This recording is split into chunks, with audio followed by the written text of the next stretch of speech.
বুকটা খালি লাগে ছোট সাকিবের চেষ্টায় সাকিব খান আজকে সাকিব খান হয়েছে।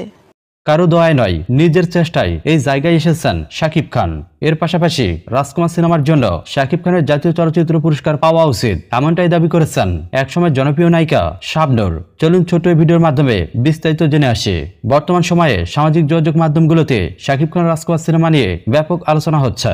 বিশেষ করে শাকিব খানের রাজকুমার সিনেমা দেশে ও দেশের বাইরে ব্যাপক প্রশংসা কুড়াচ্ছেন। আর ইতিমধ্যেই অস্ট্রেলিয়ায় বসে বাংলাদেশের কিংবদন্তি নায়িকা শাবনূর শাকিব খানের রাজকুমার সিনেমা দেখেছেন। বিশেষ করে তার সন্তানেরা বাংলাদেশি সুপারস্টার শাকিব খানের ভক্ত, আর সন্তানের দাবি পূরণ করার জন্যই চিত্রনায়িকা শাবনূর শত ব্যস্ততা পেরিয়ে সিনেমা হলে গিয়ে শাকিব খানের রাজকুমার সিনেমাটি দেখেছেন। আর এই সিনেমাটি দেখার পর অস্ট্রেলিয়া অবস্থিত বাংলাদেশি ইউটিউবাররা তাকে বিভিন্ন প্রশ্ন করেছেন।